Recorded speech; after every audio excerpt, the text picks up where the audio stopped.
I was cutting off the hocks, and I was just like, these are stunning. The marbling and the texture and the colour was just, it gets you excited to use and cook with those products because it looks so good. The Crackling is the latest podcast from Deep in the Weeds, where we take you behind the scenes into the kitchens of Australia's best chefs. If you do the kind of double cook with the spiking, it's crunchy, but like honeycomb almost, like glass, yeah. And onto the farms of our nation's best producers. Somebody came along and said, well, there's this opportunity back in Victoria, and it was pig farming. That's sort of how we got into it, and it's been fantastic. The stories, the passion, the produce. It was a real life-changing moment for me to see, the respect of an animal that is so deep and such a part of a culture. The Crackling, a Deep in the Weeds production in partnership with Porkstar. Listen and subscribe to The Crackling now on your favourite podcast app. I think the impact's going to be huge. There's times where I feel really positive, and then other times when I see my friends who own restaurants and are trying to look after their staff and they're really struggling. That's just so depressing, and I guess with this next stage of lockdowns, I don't know what the future is. This is the Deep in the Weeds podcast. I'm Anthony Huckstep. The pandemic has allowed some in the industry time to consider new projects, to think about things differently and head down a path that in normal circumstances most wouldn't have time for. What if the new path allows for a better world and a chance to change perceptions of many? Jo Barrett is an award-winning chef and co-executive chef of Oakridge in the Yarra Valley. Jo, how you going? G'day, how are you going? I'm good. What's it like in Melbourne at the moment? It's pretty strict stage 4 regulations. How are you feeling about what's going on? It's pretty quiet down here at the moment, especially after 8 o'clock. There's no cars on the road, so getting to sleep has been pretty good. But I mean, it's a little bit grim, but at the same time, I think I'm a pretty positive person, and we'll get through all of this. So we're not at the restaurant at the moment, which has been pretty sad. But other than that, I think there's a pretty good understanding from most of the people down here to know that it's probably necessary to do this to get through it, and the quicker we do it, the quicker we can get on with life. You've been busy doing all sorts of projects during this time while the restaurant has been closed. And one of those was you turned your hand to have a go. Can you tell us a bit about that? Yeah, so I guess I had been planning to write a cookbook for quite some time, and my friend Jana Longhorst, she's a photographer, and I'd been speaking with her about shooting the cookbook, and I guess we just never had time with the Oakridge being pretty busy and Jana being pretty busy. We just could never find time to actually nut out getting it done. And then due to the restaurant shutting, we thought it would be a pretty good opportunity to use up the time to get the book done. And then it came to actually planning the shoot, and it felt really forced, and a bit of a reflection of why was I actually writing a book? Was it for me, or was it for people to actually learn how to cook? And then Jana had an idea of what about just doing a little magazine, and then it was just going to be something arty, but it kind of snowballed into, well, we could put a recipe in there and actually teach people how to cook some of these more artisan styles of cooking. So I had been getting heaps of questions over the internet and Instagram about making cheese and milling grain and charcuterie, and it kind of seemed quite fitting to use those recipes in the magazine. So a week later, after deciding to scrap the cookbook, we'd already shot our first issue. Wow, that's extraordinary. Yeah, 6 weeks later, we had started a company, shot a few more issues, and then released the Have a Go series, which is now a magazine that we release every 6 weeks. And each issue covers a topic. So the first one's been cheese and feta, and the next one that's about to come out is sourdough bread baking, which is pretty fitting for COVID. And then we're going to go on and cover things like charcuterie and sausage making, pickling and fermenting. It's just really basic information, but Jana's incredible with her food photography. So she captures the change in texture and what your recipe should be looking like as you're cooking along. Well, you say it's just basic information, but perhaps it might be for you, but for Joe Punter like myself, it's probably a real lesson. But these are all things that you were doing in the restaurant in Oakridge, and particularly cheese in the last couple of years for you has been a real focus. What's been some of the challenges in making your own cheese? Yeah, definitely has been a journey, the whole cheese making. Before Oakridge, I had been really interested in making cheese, but was unsure about how to get into the industry or even how to make cheese, really. And in Australia, there's not much information. Well, back then, wasn't much information about that. You had to travel overseas to go to a cheesemaking school or do some courses. I feel like it's definitely progressed now.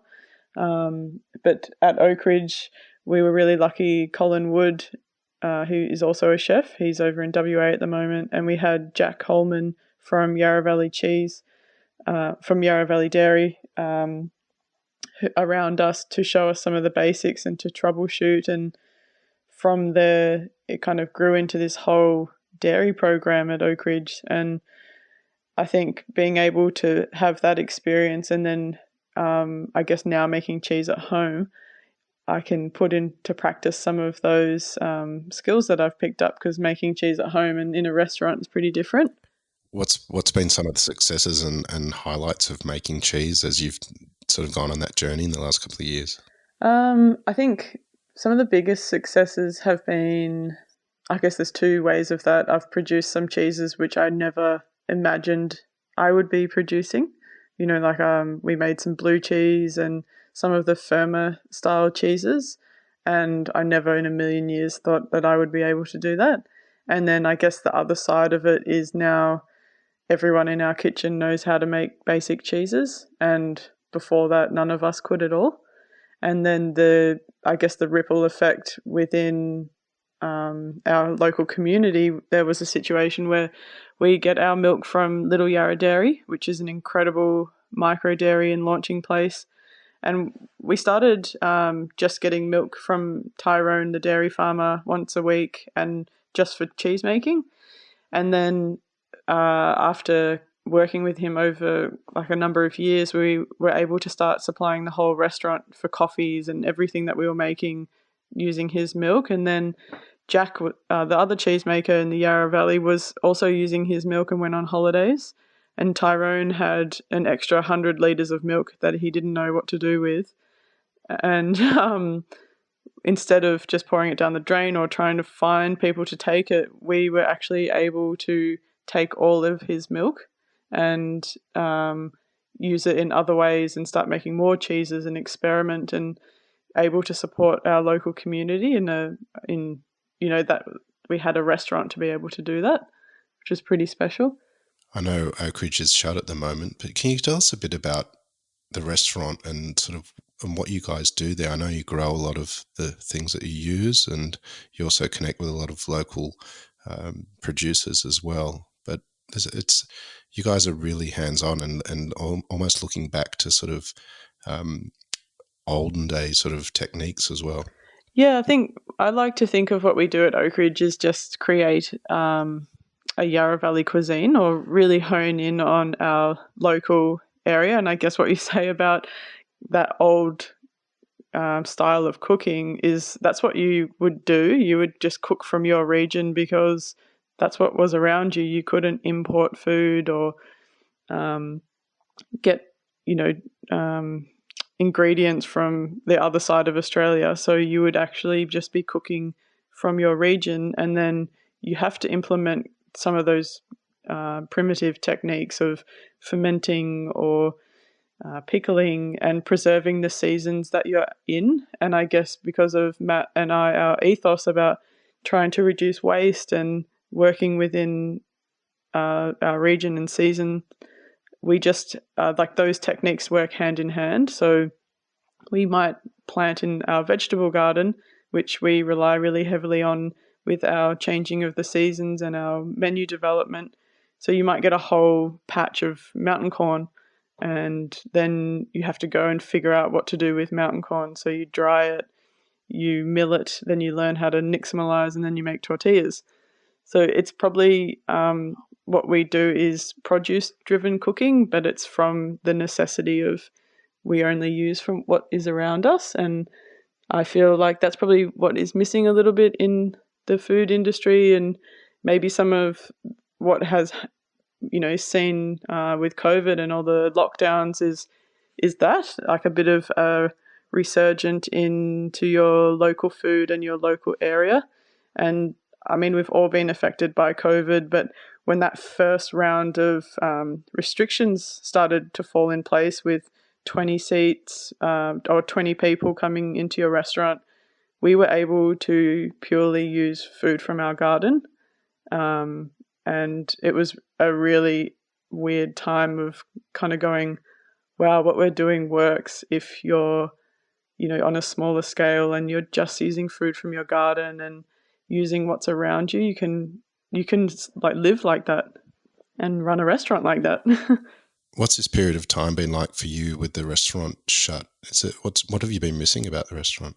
I guess I live in a city in Melbourne, so I live in Northcote, and commuting every day, especially this second or like the stage 4 restrictions where you're limited to the time that you spend outside, I've probably really started to feel how much being in a regional area has an effect on your body and your mind. Kind of, I think maybe I took that for granted before, that we got to spend our days in the country, pulling up veggies and cooking and milling grain and visiting producers, and I didn't realize that effect that it had like physically. I really miss working with my team, although we speak every day pretty much. I do miss the energy that they bring with the questions and things that they want to do, and how that inspires Matt and I to, push harder and come up with new ideas and keep people interested. So that's probably, I miss cooking for people, of course, but I definitely miss the environment of Oakridge. I know you've released the magazine, but and speaking to Matt, he's taken up some work as butchery in this time until the restaurant opens. What have you been doing during this time to keep money coming in? So we released the magazine, and then a friend of mine, Christine Tran, who I worked with at Tivoli Road Bakery as a baker, she travelled the world and worked at Tartine and different bakeries in Europe, and then has come back, and she's part owner at Falco Bakery. And I have been doing a couple shifts there baking, which I never thought I'd kind of go back to the bakery. But I guess for me, as long as I'm still learning, I'm pretty content. I think if I wasn't learning something, this would affect me a little bit more than it has. But as long as I keep progressing in that way, I'm pretty happy. You do have that really strong background of pastry cooking. What's some of the secrets to really good pastry? I guess like all cooking, it does come down to ingredients. So flour isn't just a kind of a bag on the shelf at the supermarket. It's a grain, and it grows, and it's in the soil, and it's sucking up nutrients, and how that has been treated and milled has an effect on what you're baking. So I think it's the same. It's ingredients, good eggs, nice sugar, definitely your environment if you're baking bread. It's pretty similar to cooking, really. I guess I went to bake to make my savoury cooking better, and what I learned out of the reactions when you add water and you add salt has had a massive effect on how I bake or how I cook. And do you know, actually today marks my 5th anniversary of being at Oakridge. I started at Oakridge 5 years ago today. Wow. Well, I can't say that we timed this deliberately, but that's amazing. Yeah, kind of bittersweet. I would have loved to have been there, but I'm pretty proud of the achievement of being somewhere for 5 years. Well, let's have a look at your career. How did you get into the industry? I always wanted to be a chef. My grandmother was a chef and my nan was a baker, which is pretty funny. And that's all I really wanted to do. So when I was at high school, I actually asked my parents if I could drop out of school and start my apprenticeship. And I had been washing dishes at a little cafe on school holidays when I was 15 and just loved anything about food. And then I stayed at school because I did my work experience at a restaurant who said they'd take me on if I finished my year 12.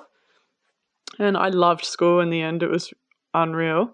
And then I went into my apprenticeship a week after finishing school, and then that was at a place called De Lacey's in the city in Melbourne. I had been there for 22 years, and then I started, and then after a year of my apprenticeship, they decided to shut the restaurant. But I was really fortunate. I had applied for a scholarship and I was successful, and I went to Canada and finished my cooking school and cookery in Canada, and I worked at a French bistro. And then I guess it's not just like cooking that I love the whole of hospitality. So I came back and I wanted to learn about wine and front of house. So started working supervising out the front of a restaurant and bartending, learning about wine service. And at that point I'd finished my apprenticeship and then applied for a job at Movida. And I got denied quite a few times until I went in and took my resume and I said, please hire me, and realised that all the guys in there were all about 6'5", and I was like probably 5 foot. And I was really lucky. I got a chance to do a stage, and then I got a job there.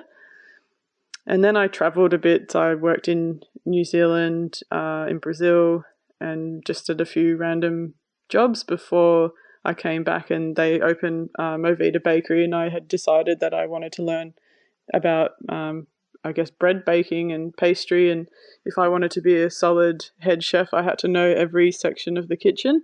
So then when people would come to me with questions, I'd be able to answer them. I guess I'm still in that a little bit of that area about learning bread and pastry, but wanting to move on to charcuterie and butchery. So before I started at Oakridge, I had applied to be a butcher. Wow. Yeah. So I think I like cooking, and I like all the aspects of cooking and hospitality, and the fact that there's always something to learn, and it's kind of driven by history. You've been involved in a few projects with Matt Stone, who's your partner and your co-executive head chef at Oakridge. And I'm sure you've been asked this before, but what's the challenges in working with someone that you also live with? I guess it's that we always take work home. So I guess that's probably one of the nicer things that have come out of COVID, although it's not nice, but just having a bit of time to work at separate places. It's different working apart. But there has been moments which have been really hard. It's been awesome as well. Like, you're able to achieve twice as much work. Someone always has your back, especially because you've got the common goal of what you'd like to achieve. And we have really similar ethos, which makes things easier because you always know what the other person's thinking. But I mean, like anything, if you spend 24/7 with someone, there's times where you do get a bit sick of them. Not that I get sick of Matt. I mean, he's an incredible person and an incredible chef. But it has been nice just to do a few different things for a little while. Well, speaking of being with someone 24/7, you're embarking on a pretty extraordinary project at the moment, the greenhouse. Can you tell us about that? It sounds extraordinary. Yeah, the greenhouse, I guess, is another thing that is a bit of a light at the end of the tunnel. And while this whole lockdown has been not as hard, but for the last 3 years, Matt, Joost Bakker and I have been working on a project called the Greenhouse, which is a house that grows its all own food and produces all its own energy. But Joost has been working on this for the last 10 years. So it kind of started with the greenhouse, restaurants, which Matt was he was looking after, and then kind of evolved into silo and then brothel.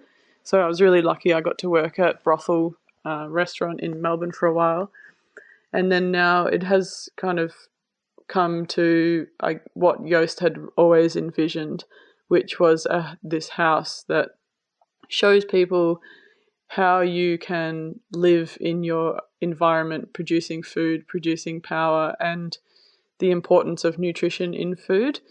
And I guess I've learnt a lot about farming, especially after growing our own food at Oakridge, but I guess the thoughts start popping into your mind about what is truly sustainable farming, and even if it's organic or biodynamic, questioning should you be planting food on the same patch of land over and over and over again. So I guess it's questioning that a little bit, because we never really had 60,000 years ago. Potentially we didn't have large plots of the one thing. It was always, microenvironments, lots of bacteria, lots of different species growing together. And the house is a bit of a representation of that. So returning to food that isn't processed, that hasn't been modernized, but grown in a way that is achievable. I think it would be easy to not work, grow all your own food, and live like that. But that's not how the majority of people live. We work. We're in a modern society. So it's about being smart and getting food to grow in a way that suits how we live now. So the idea is that there'll be 120 to 170 species of different plants, and that Matt and I will live in the house that is in Federation Square in Melbourne.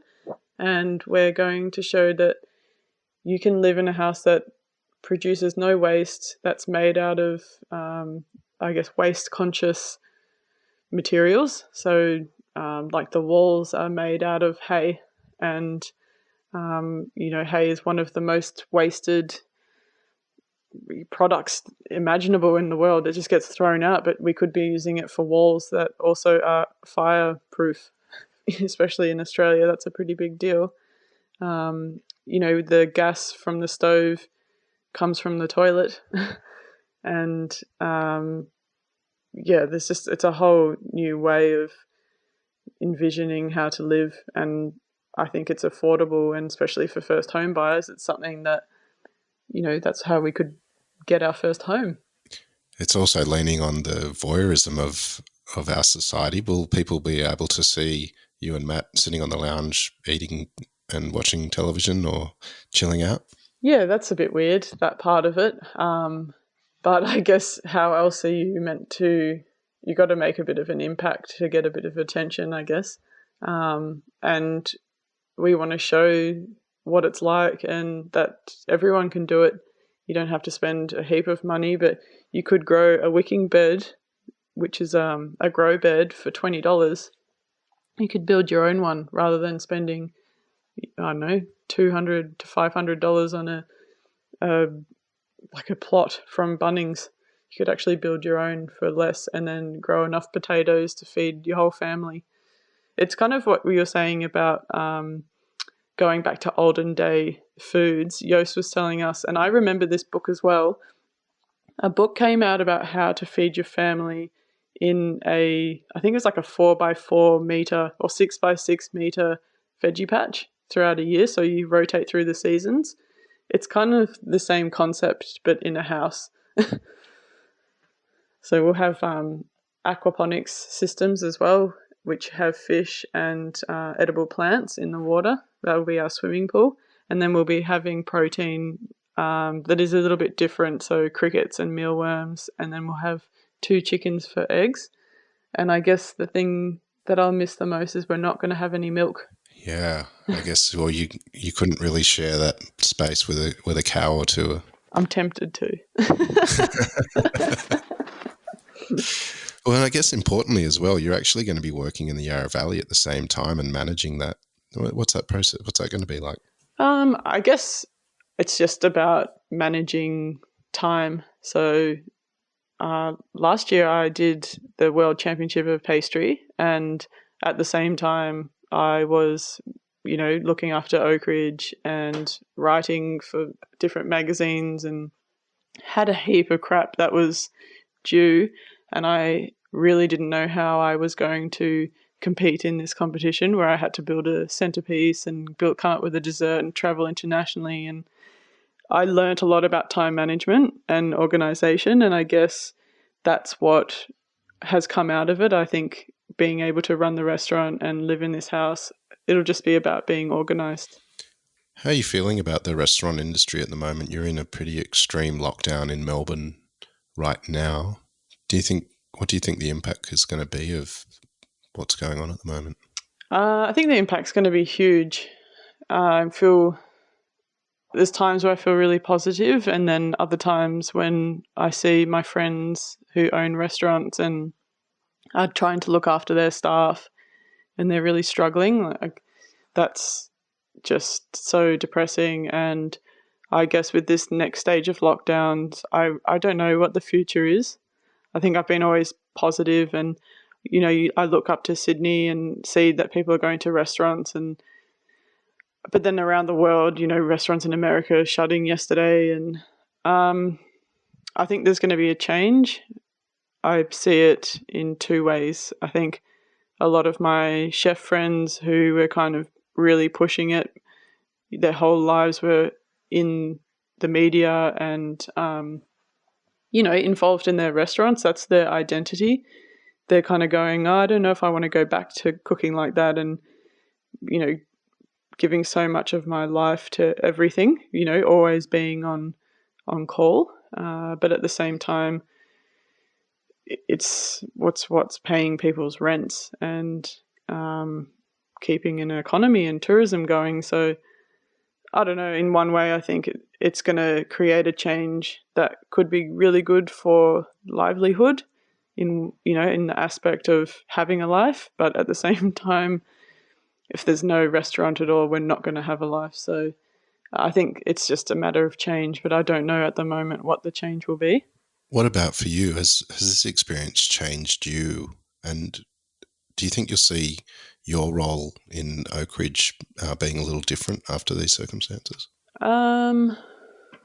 That's a hard question. I think I'll just be more focused on the importance of where food comes from, which was already a really big thing, but I think local food will become even more of a focus, and supporting your local community. I think that's what comes out of COVID, is how people support each other. So I think that will come to the forefront.